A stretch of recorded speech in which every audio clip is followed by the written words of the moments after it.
पहला सौदा में आप सबका स्वागत है। भारतीय बाजारों की खुलने की तैयारी नजर डालने एक बार एसजीएक्स निफ्टी पर मामूली मजबूती के साथ शुरुआत होने के आसार दिख रहे हैं। 5 पॉइंट ऊपर है, लेकिन देखना होगा कि क्या वाकई में हमारे निशान के साथ खुल पाएंगे, क्योंकि एशियाई बाजार में थोड़ी सी कमजोरी बढ़ती हुई दिख रही है।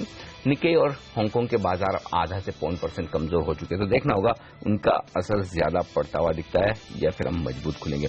लेकिन शुक्रवार को एक अच्छी मजबूती के साथ क्लोजिंग होती हुई दिखी। 38 पॉइंट ऊपर हम थे निफ्टी पर और सेंसेक्स 117 अंक ऊपर बंद होने में कामयाब रहा। तो ऐसे में आज क्या शुरुआत होती है? पहली टिक 25 अंक ऊपर सेंसेक्स पर और 20 अंक ऊपर निफ्टी पर शुरुआत होती हुई दिख रही है। तो सेंसेक्स और निफ्टी ने हरे निशान के साथ शुरुआत की है पहली टिक के तौर पर। ल्यूपिन 2% ऊपर, भारतीय एयरटेल में 2% की मजबूती, एनटीपीसी में 1.5% के आसपास के गेंस। ये है इस वक्त शुरुआती कारोबार का रुझान। टेक महिंद्रा 3% कमजोर नजर आएगा आपको। एचडीएफसी में 2.5% का नुकसान है। तो ये कुछ स्टॉक्स हैं जो एक्शन में। रुपए ने शुरुआत की है पॉजिटिव 5 पैसे की मजबूती के साथ, 63.45 ये है लेवल इस वक्त करेंसी मार्केट का। तो शुक्रवार की 15 पैसे की मजबूती आज और आगे बढ़ती हुई 5 पैसा हम और मजबूत हैं इस वक्त डॉलर के सामने। ये एक संकेत इस वक्त आप ले सकते हैं। लेकिन एक और स्टॉक जहां पर एक्शन हो सकता है फेडरल बैंक। और चंदन, आपसे राय लेना चाहता हूं, चूंकि बोनस का ऐलान किया है 1:1, क्या करना चाहिए? जी हाँ, देखिए इस स्टॉक से अच्छी खासी क्लोजिंग लास्ट ट्रेडिंग सेशन में दी थी। 4 से 5% के ओपन इंटरेस्ट यहाँ पे देखने को मिले हैं और 6-7 सप्ताह के कंसोलिडेशन के बाद में यहाँ पे पॉजिटिव मूवमेंट आया है। सिलेक्टिव काउंटर है, वहाँ पे बैंकिंग स्टॉक्स में पॉजिटिव सेंस दिखा रहे हैं। एक्सिस बैंक है, यस बैंक है, फेडरल बैंक है, एसबीआई है। मेरे हिसाब से फेडरल बैंक यहाँ पे एक नया मूवमेंट दिखा सकता है। हालांकि स्टॉक ऊपर वापस अटक जाता है, बट फिलहाल इमीडिएट के लिए यहाँ पे एक लॉन्ग ट्रेड लिया जा सकता है। यहाँ पे ऑप्शन में भी ट्रेड किया जा सकता है। 140 की कॉल एक्टिव है। हमारा मानना है ऊपर में 147 से लेकर 150 तक के लेवल आने वाले दिनों में स्टॉक छू सकता है। ओके, तो यहाँ पर आगे 140-41 के लेवल्स पर जाएगा। इनफैक्ट ओपन सेशन उसी के आसपास के लेवल्स दिखा रहा है इस समय, अगर आप स्क्रीन पर ध्यान दें। एक स्टॉक जहाँ पर हमने देखा है कुछ नतीजों के लिहाज से हरकत जरूर हुई है, गैमन इंफ्रा। वैसे छोटे वैल्यू का काउंटर है 11 रुपए के आसपास का, लेकिन मुनाफे में कंपनी आई है एज अगेंस्ट लॉस जो पिछले क्वार्टर देखने को मिला था 40 करोड़ का, 7.5 करोड़ का मुनाफा। Manas, is it worth a trade? No, I think overall chart अगर आप देखिए तो वहां पर आपको head and shoulder pattern clearly दिखेगा। वीकली चार्ट अगर आप देखते हैं, 13.50 रुपए के आसपास का नेकलाइन है। तो जब तक 13.50 के ऊपर स्टॉक नहीं निकले, इवन मैं समझता हूँ कि 14 रुपए के ऊपर जब तक नहीं निकले तब तक आपको लॉन्ग नहीं बनाना है, क्योंकि 1400 के आसपास 100 डे और 200 डे मूविंग एवरेज आता है। तो 14 रुपए के ऊपर स्टॉक निकले तब तो मतलब बनता है स्टॉक को बाय करने का। अदरवाइज कोई भी बाउंस बैक अगर आता है और स्टॉक 12.50 के आसपास आता है तो बिल्कुल एग्जिट करें। अगर आपने लॉन्ग लोअर लेवल्स पे बनाए हो या आपको छोटा मोटा लॉस हो तो बिल्कुल एग्जिट करना चाहिए स्टॉक से। चार्ट्स वीक लगते हैं, पॉसिबिलिटी बहुत ज्यादा है कि स्टॉक 8 रुपए या 7.50 के लेवल्स टेस्ट करेगा। ओके, तो ये राय थी। लेकिन टोरेंट फार्मा के चार्ट्स पर भी राय दीजिए मानस, क्योंकि नंबर्स वैसे कमजोर दिख रहे थे, लेकिन शायद उसमें कुछ एक वन टाइम लॉस का आंकड़ा भी है और उसके बाद सीएलएसए की तरफ से जो रिपोर्ट आई है वो पॉजिटिव दिख रही। 1260 रुपए से इन्होंने अपना लक्ष्य बढ़ाकर 1474 रुपए किया है टोरेंट फार्मा के लिए। क्या कह रहे हैं चार्ट्स और क्या लेवल्स अहम है इसके लिए? देखिए, मीनिंग तो बहुत बनता है कि pharma stocks, selective pharma stocks में आप पोजीशन बनाएं, क्योंकि ये डिफेंसिव भी हैं और अगर मार्केट में क्रैक आता है तो शायद फार्मा स्टॉक्स उतने क्रैक नहीं होंगे। जहां तक बात पैटर्न की है, टोरेंट फार्मा के जो पैटर्न्स हैं वो डेफिनेटली बहुत पॉजिटिव दिखते हैं। अगर आप देखिए चार्ट्स पे, वीकली चार्ट पे तो हायर टॉप हायर बॉटम बन रहा है। कंसोलिडेशन देखा जा रहा है करीब 1175 और 1300 की रेंज में। और पैटर्न को देखिएगा 2 दिन पहले देखिए तो वॉल्यूम्स बहुत बेहतर थे स्टॉक में और ऐसा लगता है कि 1300-1310 के लेवल्स आने वाले टाइम में ब्रीच होंगे। स्टॉक कहीं ना कहीं 1410 1430 की रेंज में जाने को तैयार है, तो बिल्कुल यहाँ पर लॉन्ग बनाया जा सकता है। आपके स्टॉप लॉसेज 1175 के नीचे रहेंगे। फिलहाल राइट, और फार्मा के शेयर पर 7% की गिरावट वहां पर दिख रही है फिलहाल स्क्रीन पर आपके। लेकिन कौन से दूसरे ट्रेडिंग कॉल्स है जो एक्टिव रह सकते हैं आज के सत्र के लिए? पूजा हमारे साथ है। पूजा, बताइए पिछले हफ्ते की रिकवरी के बाद क्या तेजी का मूड दिख रहा है इन कॉल्स में या नहीं? नहीं, आज ज्यादातर बिकवाली का रुझान जानकार दे रहे हैं। ज्यादातर कॉल्स में आज माना जा रहा है कि कमजोरी यहां पर देखने को मिल सकती है। पहले कॉल से शुरुआत करें तो निशान जैन एचसीएल टेक में बिकवाली करने की राय दे रहे हैं। इनका मानना है कि एक lower top lower bottom formation बन रहा है स्टॉक में। 4 से 5 दिन में 870 तक के लेवल्स तक की गिरावट यहां पर इस काउंटर में देखने को मिल सकती है।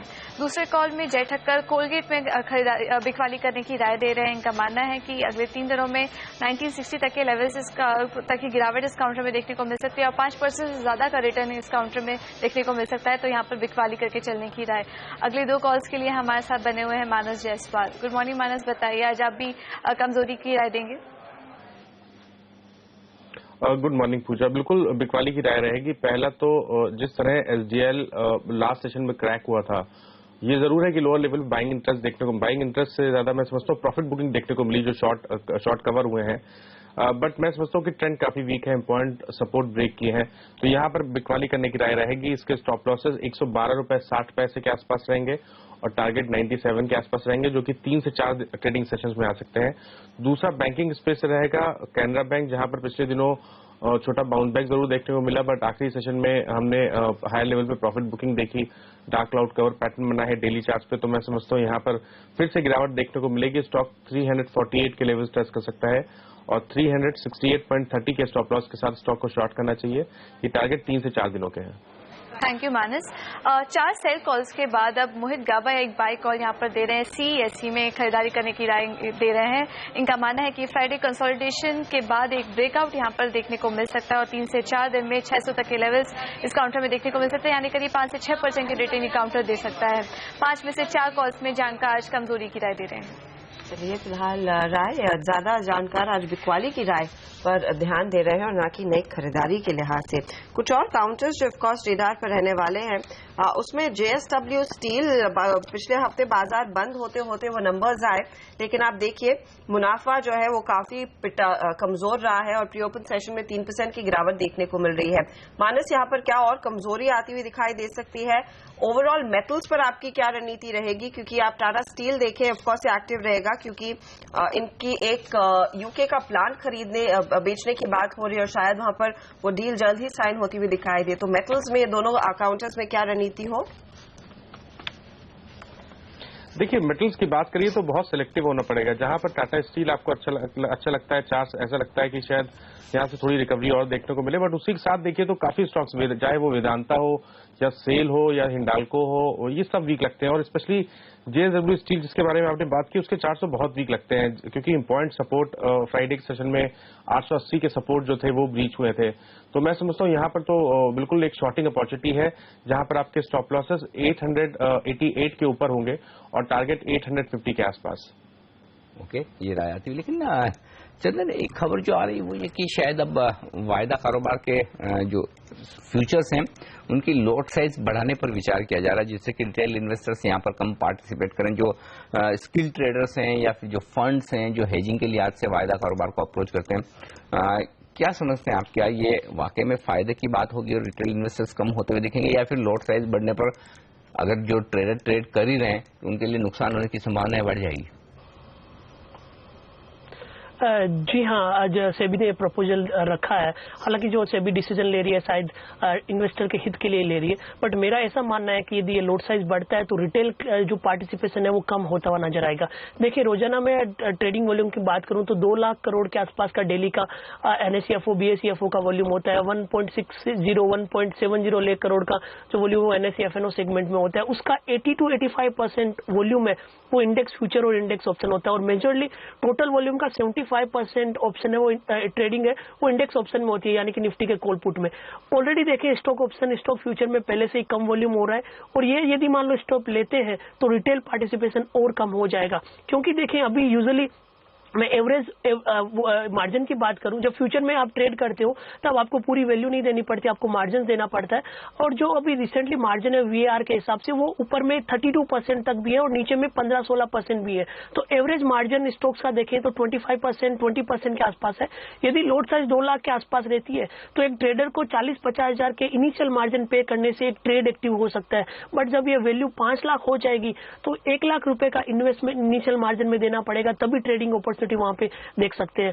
तो मेरे हिसाब से उसकी वजह से यहाँ पे रिटेल का पार्टिसिपेशन कम होगा और रिटेल के पार्टिसिपेशन कम होने की वजह से बाजार में थोड़ी सी लिक्विडिटी है वो कम हो जाएगी और कम लिक्विडिटी की वजह से बिड आस्क के डिफरेंस भी कम होने लग जाएंगे।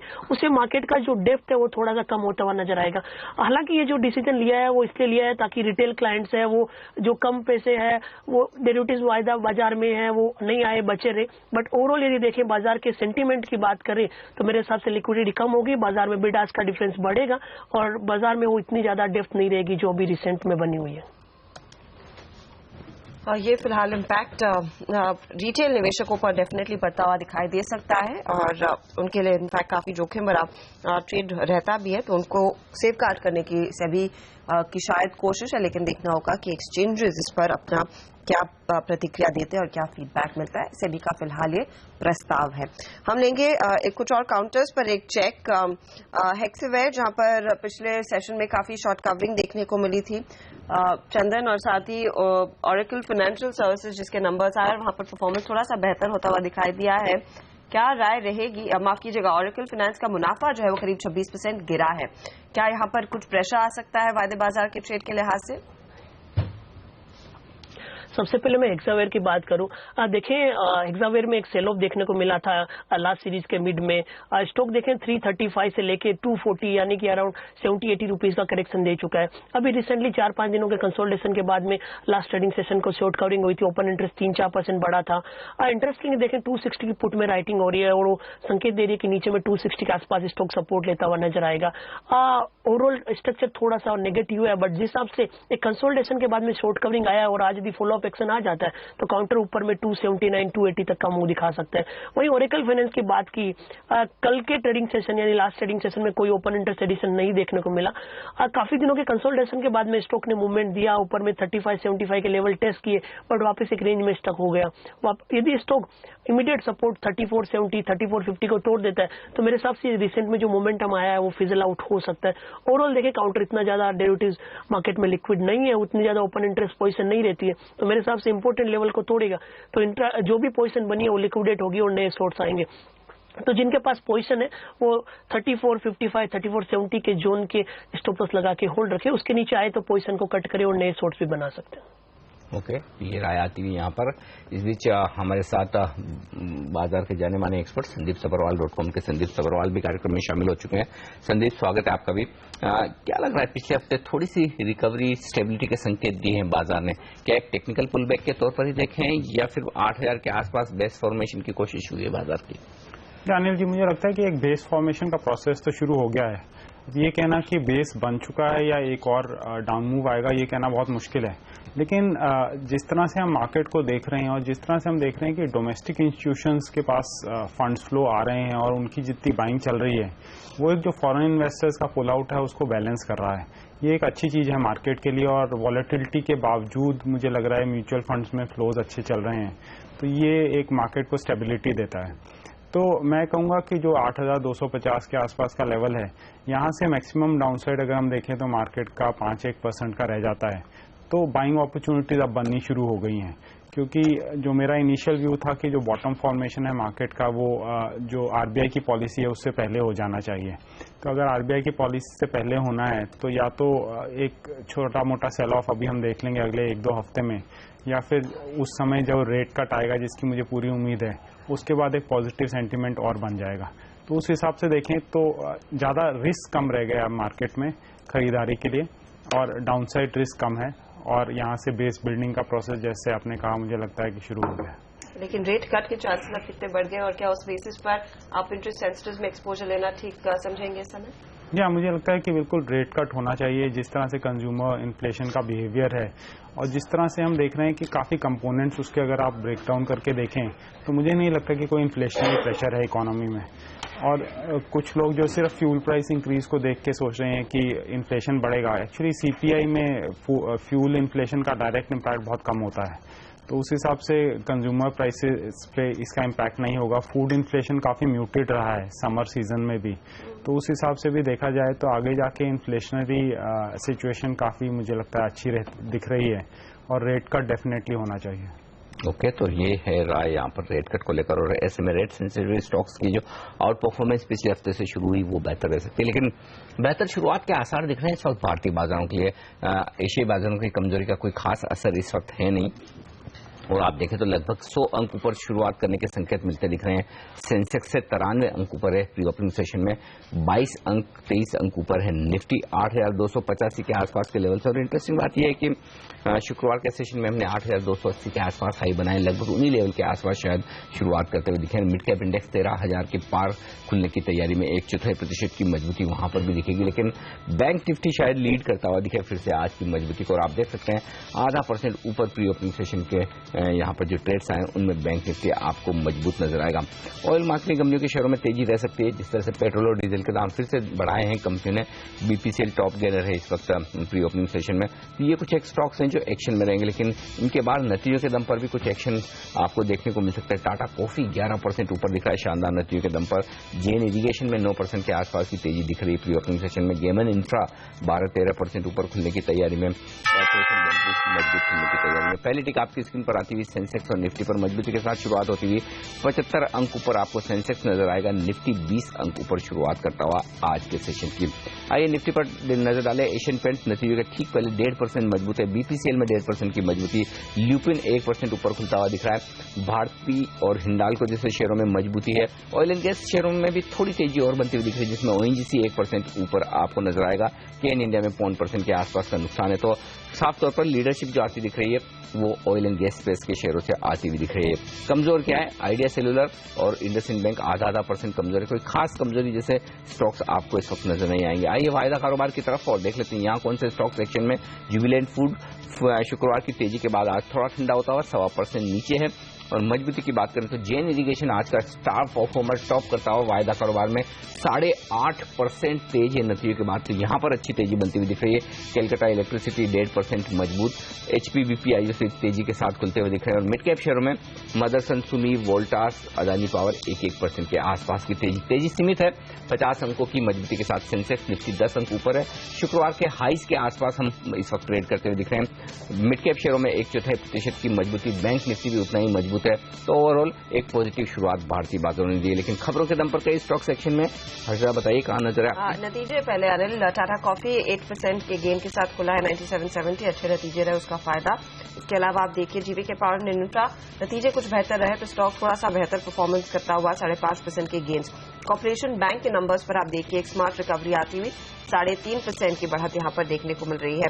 गुजरात गैस 2.5% ऊपर। आइनॉक्स विंड के नतीजे आए और यहां पर भी हमने देखा है मुनाफा जो है वो करीब 118 करोड़ के आसपास आया है। और स्टॉक जो हाल ही में लिस्ट हुआ है 1.5% से 2% के गेन्स इसमें देखने को मिल रहे हैं। नेस्ले इंडिया नंबर्स अच्छे थे, 2% ऊपर ये काउंटर भी। वीडियोकॉन इंडस्ट्रीज के नंबर्स के बाद एक रिएक्शन तेजी का आता हुआ।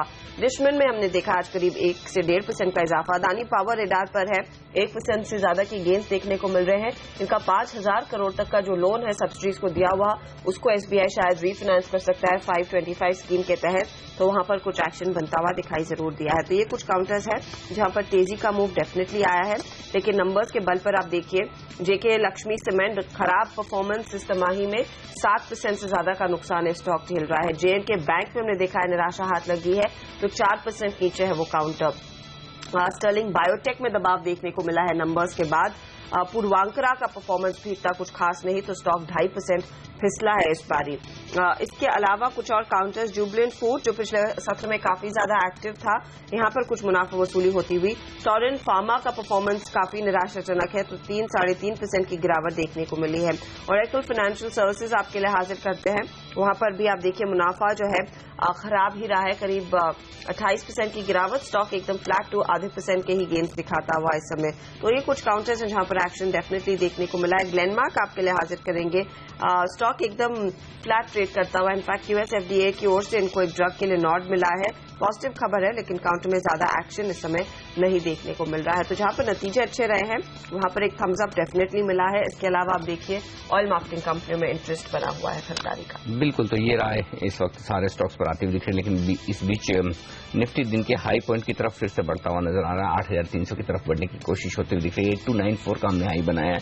निफ्टी पर 25 अंकों की मजबूती, सेंसेक्स में से सेंचुरी मारता हुआ 100 अंक ऊपर है। तो मजबूती बेहतर होती हुई दिख रही है और खासतौर से ये मजबूती बेहतर होती हुई दिख रही है मिड कैप शेयरों में, जहां पर अब आधा % की तेजी बन चुकी है। तो लगातार जो हम कह रहे हैं कि मिड कैप इंडेक्स में जो तेजी का रुझान ज्यादा बेहतर दिख रहा है वो साफ तौर पर इस वक्त आपको नजर आएगा। ये एक्शन इस वक्त आपके सामने।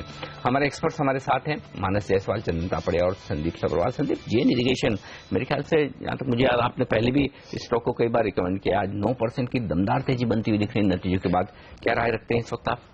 जेन इरिगेशन का स्टॉक एक्चुअली और बेहतर करना चाहिए था। ये मानसून का अगर फोरकास्ट नहीं आ जाता तो मानसून के फोरकास्ट के कारण थोड़ा इसमें मॉडरेशन हो गया है, क्योंकि लोगों को लगने लगा कि अनसीजनल रेन्स के बाद अगर मानसून भी खराब आएगा तो बिजनेस में इम्पैक्ट होगा, जो मैनेजमेंट ने रिजल्ट रिलीज में भी बताया है। लेकिन इसमें कंपनी में मुझे लगता है कि स्टोरी आगे ज़्यादा बड़ी है, क्योंकि इसमें एक बैलेंस शीट रिस्ट्रक्चरिंग की स्टोरी है, जहां डेट लेवल्स कंट्रोल पे लाए जा रहे हैं, डेट कम हो रहा है जिसके कारण इंटरेस्ट कॉस्ट कम होंगे।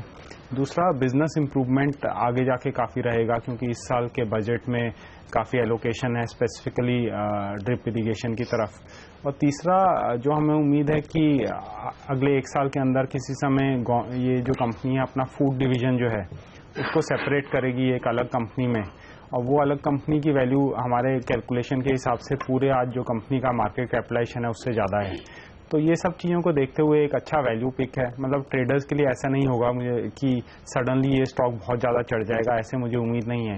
लेकिन अगले 1 साल में ये स्टॉक में मुझे काफ़ी अच्छा रिटर्न आना चाहिए। तो तगड़े रिटर्न्स की उम्मीद यहाँ पर, और नतीजे आप देखिए वो भी इन लाइन ही आते हुए दिखाई दिए। जेन इरिगेशन का डीवीआर भी देख ले, वहां पर भी हमने देखा है एंथुजियाज्म है, जोश दिख रहा है पूरा। 8% की बढ़त यहाँ पर भी साफ दिखाई दे रही है। लेकिन ऑयल मार्केटिंग कंपनियां, मानस, बेटर ट्रेड कौन सा है, एचपी, आईओसी या फिर बीपीसीएल? डेफिनेटली बीपीसीएल होगा, क्योंकि वीकली चार्ट अगर आप देखिए तो वहां पर हैमर पैटर्न बना है और डिसेंट करेक्शन के बाद बना है। तो मैं समझता हूं कि यहां पर एक लॉन्ग क्रिएट किया सकता है, जिसके stop losses close stop loss रहेंगे, बहुत बड़े स्टॉप लॉस नहीं है 769 के, और अपसाइड पोटेंशियल करीब करीब 800 to 805 के आसपास आता है। तो अगर लॉन्ग बनाना है ऑयल मार्केटिंग कंपनी में तो बीपीसीएल बेटर पिक है। ओके, बीपीसीएल बेहतर होगा ऑयल मार्केटिंग कंपनी में अगर आप खरीदारी का मौका देख ही रहे हैं तो। लेकिन एक और स्टॉक्स जहां पर एक्शन काफी जबरदस्त है, टाटा कॉफी, यहां पर अब 8% के आसपास की तेजी बनती हुई दिख रही है अच्छे नतीजे के बाद। संदीप, काफी लंबे समय बाद अच्छे नतीजे पेश किए, आपके रडार पर है स्टॉक, ट्रैक करते हैं टाटा कॉफी? किसी समय करते थे, अब तो नहीं करते लेकिन नतीजे मैंने भी देखे, काफी सरप्राइजिंगली अच्छे रिजल्ट थे। और टाटा कॉफी या टाटा ग्लोबल बेवरेजेस, क्या पसंद है? देखिए, टाटा ग्लोबल बेवरेजेस ज्यादा फैंसी स्टॉक है, लेकिन उसमें कभी परफॉर्मेंस नहीं आता। आप कभी भी मॉनिटर कीजिए उनका, कुछ कभी भी मैंने उसमें अच्छे रिजल्ट नतीजे आते देखे नहीं। उस हिसाब से जो यहाँ परफॉर्मेंस आई है वो हो सकता है कि स्टॉक को देखना चाहिए आगे जाके। बिल्कुल। टाटा कॉफी के चार्ट्स क्या कह रहे हैं मानस? देखिए, आई थिंक जून 2013 में हमने एक बड़ा क्रैक देखा था स्टॉक में, और उसके बाद से स्टॉक बहुत लिमिटेड रेंज में चला गया है। अगर आप हाई लेवल देखिए तो 110, 105 रेजिस्टेंस दिखता है, और लोअर लेवल देखिए तो 90 रुपीज और 88 के आसपास सपोर्ट दिखता है, और इसी रेंज में इतने टाइम से ट्रेड कर रहा है। तो ट्रेड करने की राय नहीं रहेगी। मैं तो समझता हूँ कि जब तक इस रेंज के बाहर ना निकले ट्रेड ना ले, क्योंकि इतना बड़ा कंसोलिडेशन, 2 इयर्स का कंसोलिडेशन, आई थिंक वेट करना बेहतर आइडिया है। इनफैक्ट किसी भी स्पेस पर, एफएमसीजी स्पेस पे मैं आपकी, संदीप, एक ब्रॉडर राय लेना चाहूंगी। टाटा कॉफी के नंबर्स अच्छे, जुबलेंट फूडवर्क्स के फ्राइडे को नतीजे हमने देखे अच्छे रहे, नेस्ले के नतीजे अच्छे रहे हैं, एचयूएल में परफॉर्मेंस ठीक रहा है। क्या एफएमसीजी फिर से अट्रैक्टिव लग रहा है नंबर्स के बाद, या फिर यहाँ पर अब भी वो रूरल डिमांड क्या वाकई में पिकअप होगी उसका कंसर्न है? क्योंकि एचयूएल के मैनेजमेंट ने कहा things are not really bad, जहां पर बाजार एंटिसिपेट कर रहा था कि रूरल इनकम बढ़ नहीं रही है, वहां पर खर्च नहीं बढ़ रहा है। इन कंपनियों का वो मानना तो फिलहाल है नहीं। देखिए, ये जो सारे रूरल इनकम की स्टोरीज होती हैं, ये स्ट्रेटेजीज अपने ऑफिस में बैठ के बनाते हैं। तो एक्चुअली क्या बनता है उसमें, क्या रूरल डिमांड है, कब आएगी कब नहीं आएगी, वो इंडिविजुअल वो सब बताना बहुत मुश्किल है। तो मेरे हिसाब से ये रूरल डिमांड के कारण नेगेटिव होने के कोई कारण नहीं है, क्योंकि अल्टीमेटली ओवरऑल इनकम लेवल्स अगर आप देखिए तो रूरल सेक्टर में पिछले 4-5 साल में बहुत बड़े हैं, तो अगर एक साल कुछ खराब भी आ जाए, थोड़ा इम्पैक्ट आ जाए, तो उसका असर बाद में ठीक हो जाएगा। लेकिन एफएमसीजी सेक्टर ओवरऑल में अगर आप देखिए तो टॉप लाइन ग्रोथ काफी म्यूटेड रही है, लेकिन इनके मार्जिन बहुत बड़े हैं। तो अगर आप नेस्ले देखिए तो 23 क्वार्टर का हाई मार्जिन नेस्ले का है, तो ये दिखाता है कि इनपुट कॉस्ट प्रेशर कम है, लेकिन टॉप लाइन ग्रोथ नहीं हो रहा, लेकिन फिर भी प्रॉफिट आया है। लेकिन ये सस्टेनेबल नहीं है, आगे जाके कुछ मार्जिन प्रेशर आएगा, जैसे ये लोग पब्लिसिटी पे स्पेंड करेंगे, जैसे इनपुट कॉस्ट कुछ बढ़ेंगे। लेकिन ये जो फूड कंपनीज के रिजल्ट्स हैं, उससे एक चीज बहुत क्लियर होती है कि इन्फ्लेशनरी प्रेशर बहुत लो हैं, क्योंकि इनके इनपुट प्राइस इतने कम हो रहे हैं कि इन्होंने ब्रांड के कारण थोड़ा प्राइस हाइक कर लिया है, लेकिन ओवरऑल फूड प्रेशर्स जो हैं, फूड इन्फ्लेशन प्रेशर्स इकोनॉमी में बहुत म्यूटेड हैं। तो ये एक ओवरऑल मार्केट और इकोनॉमी के लिए अच्छा है, क्योंकि इसके कारण मुझे लगता है आगे जाके और आरबीआई रेट कट्स कर पाएगा, जो इकोनॉमी को हेल्प करेगा। ओके, ये राय आती हुई। लेकिन इस बीच में कुछ और स्टॉक्स जहां पर एक्शन है, आज जेके लक्ष्मी सीमेंट 6% नीचे है, जबरदस्त गिरावट यहां पर दिखाता हुआ आज के सेशन में कमजोर नतीजे के बाद, और जेन के बैंक में भी 5-6% के आसपास की कमजोरी बनती हुई दिख रही। तो ये स्टॉक्स थोड़े से एक्शन में दिख रहे हैं। वहीं दिग्गजों में एशियन पेंट्स में एक अच्छी तेजी बनती हुई दिख रही है, 2% के आसपास की। ल्यूपिन भी 2% मजबूत है, लेकिन ऑयल एंड गैस स्पेस के दूसरे शेयर भी अब मजबूत होते हुए दिख रहे हैं। और चंदन, उस पर राय लेना चाहता हूँ। गेल, ओएनजीसी, आईजीएल, इनमें से कोई शेयर आप लॉन्ग पोजीशन बनाने की राय रखते हैं? जी हाँ, इन सब में कंपैरिजन करें तो मैं ओएनजीसी के साथ ही जाना पसंद करूंगा। देखिए, स्टॉक हालांकि परफॉर्म नहीं कर रहा है, बट काफी अच्छा बेस नीचे में बना रहा है। मल्टीपल सपोर्ट इसने 305, 310 के लेवल के बीच में बना के, और पिछले 3-4 दिनों से स्टॉक अपने आप को रिकवर करने की ट्राई कर रहा है। मेरे हिसाब से यहाँ पे बाइंग इंटरेस्ट बन सकता है। ऊपर में काउंटर है वो 330 तक जा सकता है। ट्रेडर्स यहाँ पे 313 के आसपास के स्टॉप लॉस लगा के ट्रेड कर सकते हैं। ओवरऑल यहाँ पे 3-4 दिनों में वॉल्यूम्स कम था, बट फिर भी यहाँ पे लॉन्ग्स बने हैं। और यदि ओवरऑल देखें, ये इसका स्ट्रक्चर मीडियम टर्म 10 नेगेटिव था, और यहाँ पे शॉर्ट कवरिंग होगी तभी काउंटर का मूवमेंट आएगा। बट फिलहाल जिस हिसाब से प्राइस बिहेवियर और डेरिवेटिव डेटाबेस बता रहे हैं, 330 तक का मूवमेंट काउंटर दिखा सकते हैं। बाकी दूसरे भी अब ऑयल गैस के काउंटर देखें, केन इंडिया या फिर गेल, इतना कुछ खास नहीं दिख रहा है। केन देखें, लगातार एक लोअर टॉप लोअर बॉटम बना रहा है, हर छोटे से बाउंस बैक के बाद यहाँ पे सेल ऑफ आता है। तो जब तक ये 210 के ऊपर नहीं निकलता, यहाँ पे थोड़ा सा एक बार वेट एंड वॉच की सलाह रहेगी। गेल इंडिया की बात करें, स्टॉक जरूर यहाँ पे पॉजिटिव है, 3-4 दिन से रिकवरी हो रही है, बट यदि ये इस लेवल को होल्ड कर जाता है तो इसका जो मीडियम टर्म ट्रेंड है उसको निगेट कर सकता है। स्टॉक में देखें शॉर्ट्स बने हुए हैं, और मेरे हिसाब से यदि शॉर्ट कवरिंग होती है तभी यहाँ पे इसमें नेक्स्ट मूवमेंट रहेगा। बट फिलहाल 375 जो एक मेजर सपोर्ट है उसको होल्ड करता हूँ मैं इस काउंटर में देखता हूँ। ओके, ये है फिलहाल राय गेल के शेयर पर। गैमन इंफ्रा, मानस, बाजार खुलने से पहले आपने कहा दूर ही रहे तो बेहतर है, लेकिन 13-13.5% की तेजी आ गई है। अब भी आप कहेंगे दूर रहे, ट्रेड लायक शेयर नहीं है, खरीदे नहीं? बिल्कुल मैं वही कहूंगा, क्योंकि मैंने जैसे पहले बताया कि 14 रुपीज के आसपास मल्टीपल रेजिस्टेंस हैं। 100 day moving average, 200 day moving average सब वहीं पर आता है। तो जब तक वो लेवल्स बीच ना हो, ट्रेंड तो पॉजिटिव नहीं होगा। तो मेरे हिसाब से तो ये बाउंस बैक एक अपॉर्चुनिटी है, जहां पर आपने लॉन्ग बनाए हैं और आपको छोटा मोटा लॉस हो रहा है या छोटा मोटा प्रॉफिट हो रहा है, तो एग्जिट करने की कोशिश करें। लॉन्ग, फ्रेश लॉन्ग 14 रुपए के ऊपर ही करना चाहिए। ओके, फ्रेश लॉन्ग 14 रुपए के ऊपर तक करें। लेकिन एक और बड़ा मुद्दा संदीप, उस पर राय लेना चाहता हूँ, जो आज खबरें चल रही कि सेबी जो एफएनओ की लोट साइज है उसे बढ़ा सकती है, शायद 5 लाख या 10 लाख की एक बेस प्राइस की जाए, जिससे कि रिटेल इन्वेस्टर की पार्टिसिपेशन एफएनओ में सिर्फ स्पेकुलेशन के लिहाज से कम हो। कैसे देखते हैं आप? क्या सेबी को लोट साइज वाकई में जो वैल्यू है हर एक लोट की वो बढ़ानी चाहिए? संदीप, आपके लिए।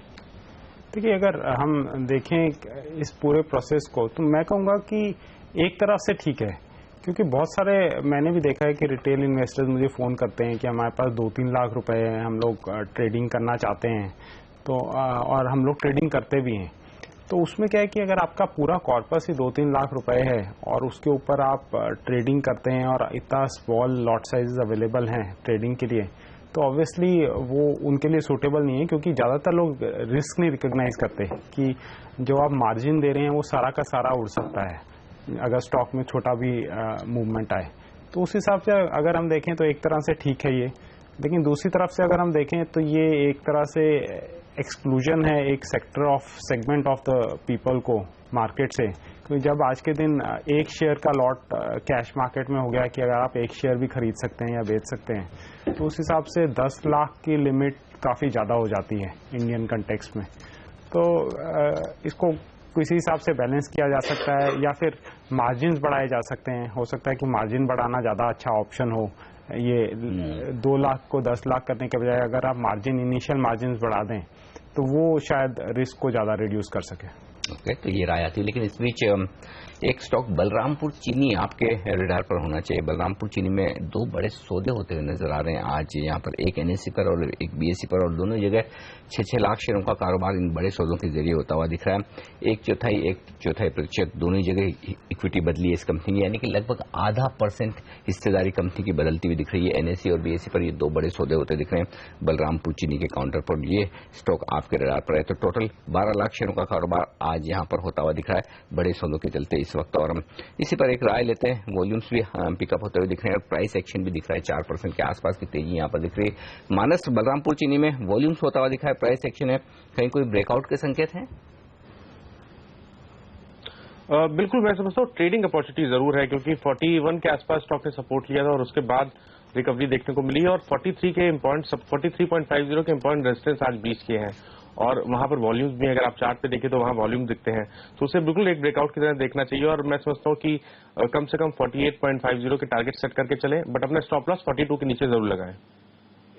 निफ्टी पर शायद एक संकेत ब्रेकआउट का आता हुआ दिख रहा है, वो है 8300 के पार निकलने का। चंदन, क्या लग रहा है, जिस तरह से शुरुआती मजबूती हुई 150 अंक ऊपर सेंसेक्स, निफ्टी अब 8300 के पार निकलकर टिकने की कोशिश करता हुआ दिख रहा है? जी अनिल जी, जैसा कि हम पहले डिस्कस किए थे, 80 to 20 में इमीडिएट सपोर्ट देख रहा हूँ और ऊपर में 8300 और फिर 8340-50 तक का दायरा देख रहा हूँ। बाजार ने पहला पड़ाव 8300 का क्रॉस कर दिया है, अब 8340-50 इंपोर्टेंट लेवल रहेगा। मैं यहाँ पे देखूँ 8342 है, वो मार्च सीरीज का क्लोज था और क्लोजिंग बेसिस पे बाजार उस लेवल को पहले नहीं तोड़ रहा था, बट जैसे ही उसको अब तोड़ा है उसके ऊपर क्लोज नहीं हो रहा। पिछले लगभग 15-20 दिनों से 8342 के ऊपर इंडेक्स है वो क्लोज नहीं हो रहा। यदि उसके ऊपर क्लोज होता है तो मेरे हिसाब से इमीडिएट जो बॉटम है वो कंफर्म हो जाएगा और बाजार में 85-50 तक के भी मूव एक्सटेंड हो सकते हैं, बट फिलहाल उस लेवल को निकलेगा तभी आगे का व्यू रहेगा। फिलहाल मेरा मानना है कि 8300 होल्ड कर जाता है तो हम 8340-50 तक का मूव एक्सटेंड कर सकते हैं। मेरे हिसाब से यदि बाजार को इसी आगे का मोमेंटम बढ़ाना है तो लीड बैंक निफ्टी से आनी पड़ेगी और बैंक निफ्टी है वो 18,250 18,300 का लेवल होल्ड कर जाता है तो ही वो निफ्टी को यहाँ पे सपोर्ट करता हुआ नजर आएगा। ओके, तो ये राय आती है 18,250 18,300 लेवल बैंक निफ्टी का लगभग वहीं पर ट्रेड करता हुआ दिख रहा है इस वक्त बैंक निफ्टी एग्जैक्टली 18,250 पर। वक्त है हमारे तीनों एक्सपर्ट से विदा लेने का। मानस, चंदन, संदीप, आप तीनों का शुक्रिया हमारे लिए वक्त निकालने के लिए और आज बाजार पर स्टॉक्स पर अपनी राय देने के लिए। 8,300 के पार निफ्टी, 150 अंक ऊपर सेंसेक्स। लेंगे एक ब्रेक और ब्रेक के बाद लौटेंगे तो जानने की कोशिश करेंगे कि जो विदेशी निवेशकों की बिकवाली में थोड़ी सी अब धीमापन आता हुआ दिख रहा है उस पर कितना भरोसा किया जाए, क्या अब खरीदारी करते हुए वो दिखेंगे और बाजार का आगे का डायरेक्शन क्या रहेगा, इन सब पर बातचीत करेंगे हम एम्बिट इन्वेस्टमेंट एडवाइजर्स के सीईओ एंड्रयू हॉलैंड से। साथ ही इन्फोसिस के सीईओ विशाल सिक्का भी जुड़ेंगे हमारे साथ छोटे से ब्रेक के बाद।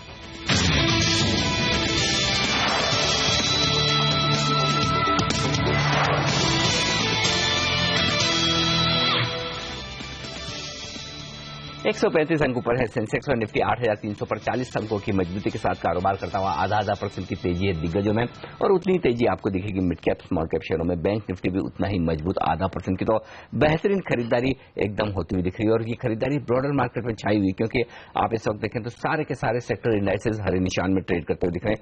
एक भी सेक्टर ऐसा नहीं जो आज सुबह लाल निशान में नजर आया। आपको ऑयल एंड गैस स्पेस के दिग्गज लीड करते हुए दिख रहे हैं। बाजार की तेजी को 1.5% की मजबूती ऑयल एंड गैस इंडेक्स में आपको नजर आएगी और इसके अलावा ऑटो इंडेक्स 0.5% मजबूत है, बैंक इंडेक्स 0.5% मजबूत है, तो रेट सेंसिटिव स्टॉक्स भी मजबूती की तरफ आगे बढ़ते हुए नजर आएंगे। 825 शेयर पॉजिटिव ट्रेड करते हुए दिख रहे हैं इस वक्त और कमजोर शेयरों की तादाद पर नजर डालें तो सिर्फ 300। तो हर एक मजबूत शेयर के सामने हर एक कमजोर शेयर के सामने लगभग 3 शेयर मजबूती के साथ टिके हुए हैं। तो ब्रॉडर मार्केट में अच्छी खासी खरीदारी का माहौल इस वक्त आपको नजर आएगा। ये है शुरुआती कारोबार का रुझान। चलिए बाजार के आगे के डायरेक्शन पर बात करते हैं और राय लेते हैं कि किस तरह बाजार में ये रिकवरी और आगे बढ़ सकती है। एफआईज का क्या नजरिया हिंदुस्तान के बाजारों पर बनता हुआ दिख रहा है, ये जानने की कोशिश करते हैं। हमारे साथ एम्बिट इन्वेस्टमेंट एडवाइजर्स के सीईओ एंड्रयू हॉलैंड कार्यक्रम में शामिल हो रहे हैं। Mister Holland, good morning, welcome on the show. First and foremost question, the last week we have seen a recovery from lows of 8,000 on Nifty after 4 weeks weakness. Do you think it is sustainable and can we see much higher levels in the coming weeks? Yeah, I think we can, but I think it's also going to remain volatile over the next 3 months because, you know, you've got certain events going forward, like the Fed decision in June. Obviously here in India we have to wait to see how the monsoons are panning out. So I think those are factors which will, you know, keep the markets trading in a range, but there's going to be a lot of volatility in between. But, you know, after you know, the first 4 months of this year being, you know, quite gloomy, I'm now more optimistic and think, you know, valuations are looking more compelling now. So I think we're going to see 8,500 on Nifty in the next few weeks or so. But as I said, I think it's still going to be volatile. 8,500 in the next few weeks is quite optimistic, Mr. Holland, but what has made you change your view? Because of late we've seen a lot of FIIs getting out of this market. Even now, flows per se aren't very promising. So why is India looking attractive? Is it because of the recent sell-off, so valuations are more attractive? Or people are still hopeful that things would get better? The government in the coming 4 years is likely to get more active in terms of decision-making and, of course, pushing reforms. So, you know, there's a few answers to your questions. One is, you know, I think people who became bullish after, you know, Modi took over with the mandate he had, you know, obviously become disappointed because of the land acquisition, GST, you know, really not getting through, and that's made them, you know, a little bit more pessimistic. You know, we were never expecting that. So, you know, when valuations came to around the 8,000, 8,100 level on Nifty, then if you look, you know, the underlying market was again looking to, you know, the broad market was looking very cheap, and that's really where you need to be. And, you know, I think the other factor is that, you know, people talk a lot about, you know, FIIs and MAT. Yes, it is very badly handled, and you know, hopefully now it's going away. But, you know, there was bigger and better opportunities in China, which we saw a lot of, you know, money flows either going from India or any incremental flows going towards China, because you can't not be weighted in a very big market like that and suffer underperformance. So India, I think, you know, from January onwards, when we hit that high of 9,100 on Nifty, had a problem with valuations and catalysts to move the market higher anyway. So this is just really, in my mind, bringing us back to levels which I see as more kind of, you know, in terms of the valuations now more attractive than they were obviously when the market's at 9,000. So now with the earnings season behind us, which has been pretty bad, I expect things to start to pick up from here. Okay, Mr. Holland, as you said that the upside is limited to 8,500 sort of, and you feel that market would remain volatile for next 3 months. Then is it safe to presume that we have hit a bottom around 8,000 level and we will not fall much below that level in next 3 months?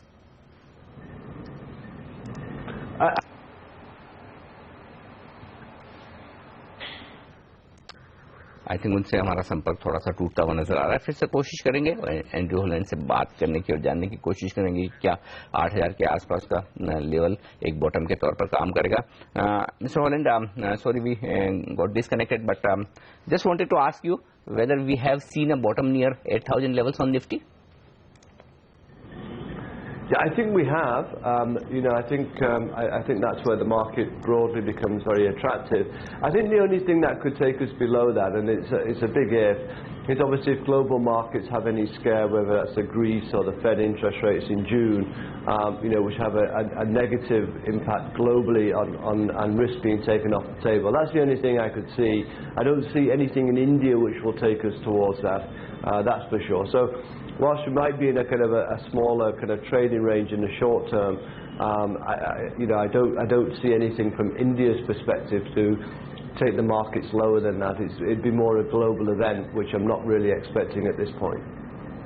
In that case, if you had to invest in the Indian market, Andrew, where would you park your money? Would you rather be cautious, invest in FMCG, technology and pharma and the likes, or it's very difficult to even take that cautious trade at this point in time?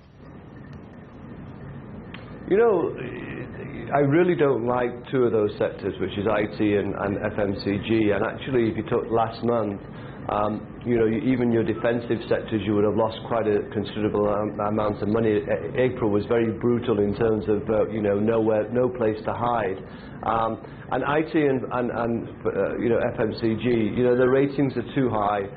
The earnings growth is too low to justify on the IT sector paying 15 times or in the FMCG sector paying 35 plus 1 year forward. So I'd much rather play the broader market, which is where I think the value is. But our three themes for this year continue to be lower interest rates. So the banking sector in particular is one we like. Companies with financial gearing we think will be a theme, but again you have to be very selective. And who supplies India is going to be another theme that's continuing to play out well for us. And I think one of the new additions we've had in terms of buying is Reliance Industries, and this is after many years of really shying away from the stock. We feel now that with the capex cycle over for this company and maybe more visibility as to how well the retail and the telecom side is going, probably in September, that could be catalyst for the stock going forward. So the first time in years we're becoming more optimistic on Reliance Industries. Thank you so much, Andrew, for taking time out for CNBC आवाज this morning. तो Andrew loan साफ तौर पर ये कहते हो कि Reliance industries अब उन पर इस स्टॉक पर वो बुलिश होते हुए दिख रहे हैं। काफी लंबे समय बाद उन्होंने यहाँ पर खरीदारी शुरू की है, लेकिन यहाँ पर एक डिस्क्लेमर देना आपको जरूरी है, और वो ये कि जो चैनल इस वक्त आप देख रहे हैं CNBC आवाज, इसका मैनेजमेंट और कंट्रोल रिलायंस इंडस्ट्रीज के हाथ में है।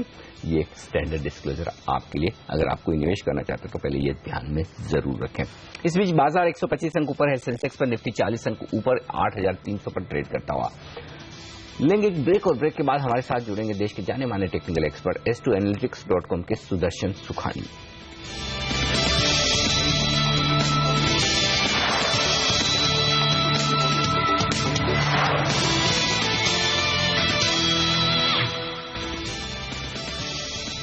प्रधानमंत्री नरेंद्र मोदी की चीन यात्रा के दौरान आवाज संवाददाता तमन्ना इनामदार दत्ता पल पल की घटनाओं पर नजर रखे हुए थी, और शंघाई में तमन्ना ने इन्फोसिस के CEO विशाल सिक्का से एक्सक्लूसिव बातचीत की, जो बिजनेस डेलीगेशन में प्रधानमंत्री मोदी के साथ थे। उन्होंने बताया कि चीन में रोजगार के मौके काफी ज्यादा है और इन्फोसिस अपनी पकड़ चाइना में और मजबूत करेगी।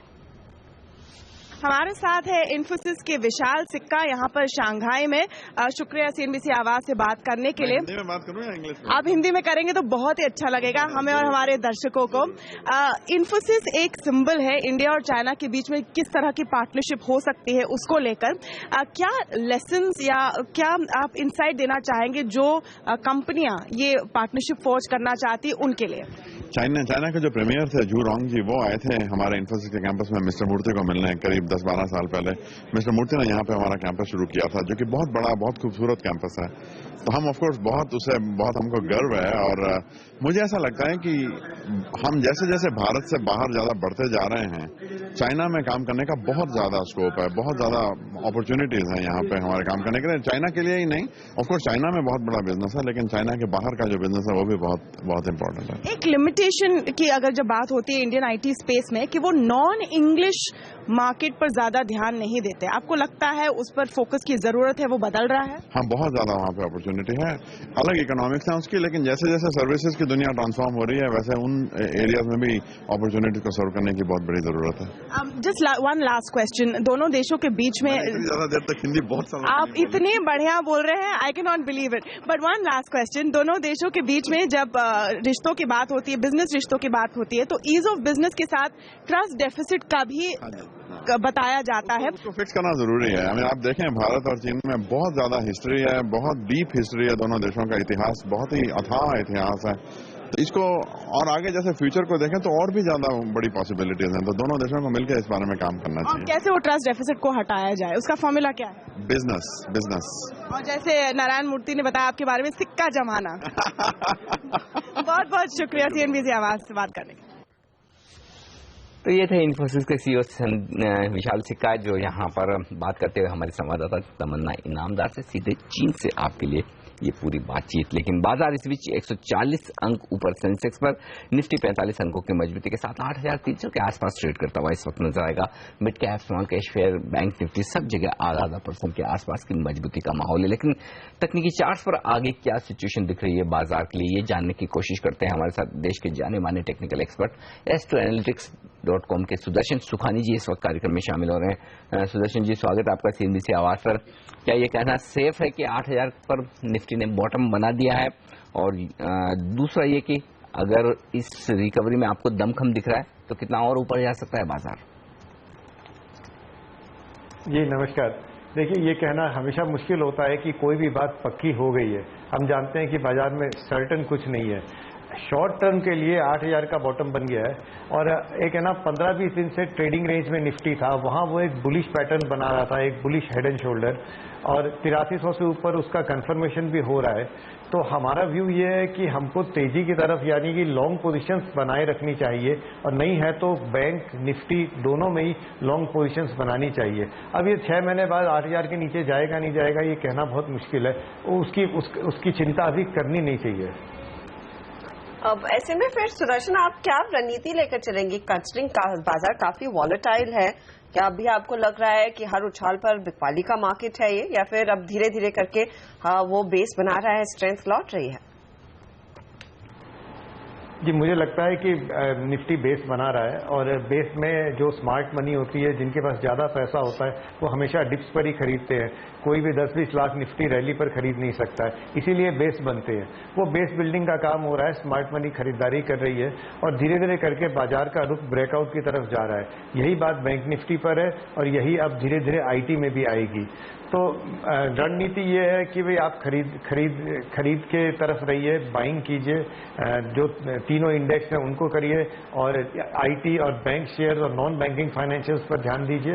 इन सब जगह बाइंग बनती है, मेरे हिसाब से कहीं शॉर्ट सेलिंग नहीं है इस समय। चूंकि निफ्टी ब्रेकआउट्स कर रहा है, आपके स्टॉप्स वाइड है, तो शायद आप कॉल ऑप्शंस खरीद लेंगे तो ज्यादा ठीक रहेगा। आपके स्टॉप्स लगभग 8100 पर है अभी, वो 2-4 दिन में बहुत जल्दी सरक जाएंगे।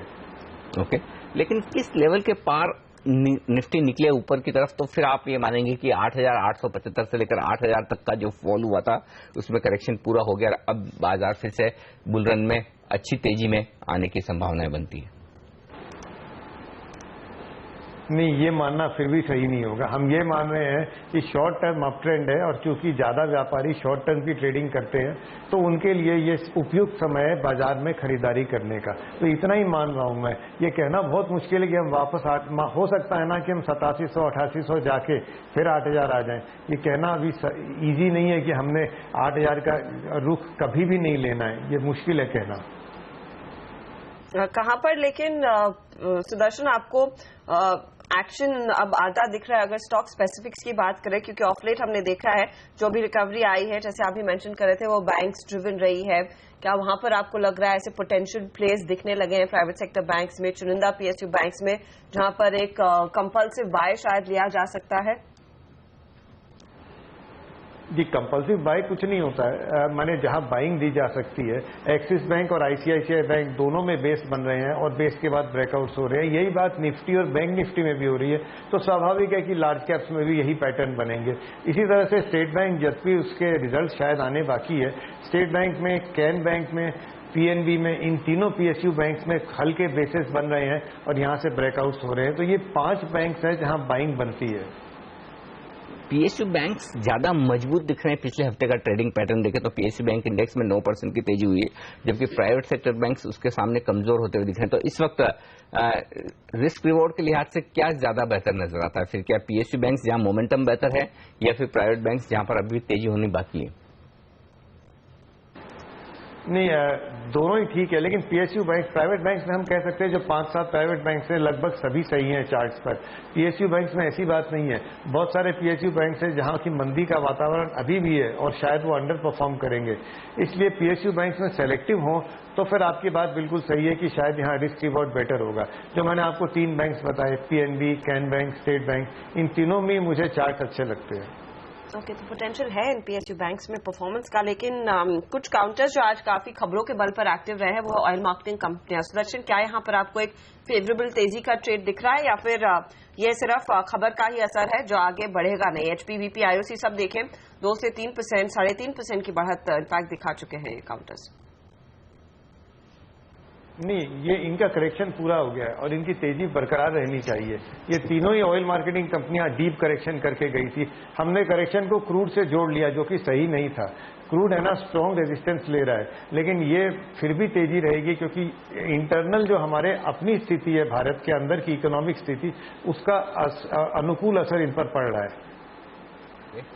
शुक्रिया सुदर्शन जी आपका हमारे लिए वक्त निकालकर आज स्टॉक सेक्टर्स और निफ्टी बैंक निफ्टी पर अपनी राय देने के लिए। इस बीच बाजार दिन के हाई पॉइंट पर पहुंचता हुआ दिख रहा है इस वक्त। तो आप 175 अंकों का दमदार उछाल देख सकते हैं सेंसेक्स में, और अगर आप निफ्टी पर नजर डालें तो इस वक्त लेवल है 8,315 का, जो कि दिन का हाईएस्ट पॉइंट है। 8,317 का हमने हाई बनाया है अभी अभी इस वक्त निफ्टी पर। तो काफी जबरदस्त खरीदारी बाजार में लौटती हुई दिख रही है, आधा से 0.5% तक की तेजी बनती हुई दिग्गजों में। लेकिन ये है इस वक्त बाजार का रुझान। CNBC आवाज के प्रधान संपादक संजय पुगेला से खास मुलाकात में बीजेपी अध्यक्ष अमित शाह ने देश के विकास का हवाला देकर विपक्ष से जमीन बिल को पास कराने में मदद की अपील की है। हालांकि उन्होंने विपक्ष पर कटाक्ष भी किया कि सरकार CBI का इस्तेमाल करके दबाव बनाने में यकीन नहीं रखती। मैं मानता हूं विपक्ष की भी जिम्मेदारी देश के विकास के लिए बनती है। अगर ये बिल देश के विकास के लिए हम लेकर आए हैं तो उसका सहयोग करना चाहिए था, मगर नहीं हुआ।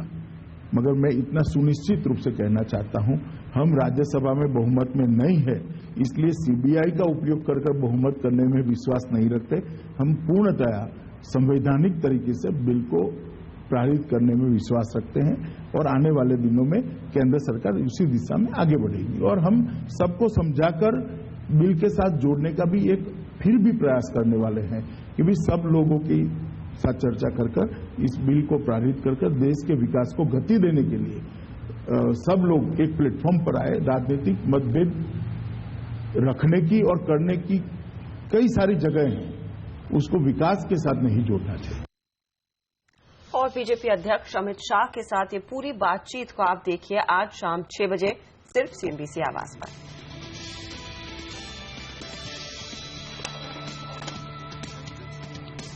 और बेहद शानदार तेजी भारतीय बाजारों में लगभग डबल सेंचुरी मारने के मूड में सेंसेक्स और निफ्टी 8,300 के पार शानदार खरीदारी चौतरफा बाजार में होती दिख रही है। पहला सौदा में आज के लिए इतना ही, लेकिन आप बने रहिए CNBC आवाज के साथ। आगे आपके लेकर आएंगे कमोडिटी मार्केट की ओपनिंग और साथ ही आवाज IPL का नया हफ्ता भी। नमस्कार।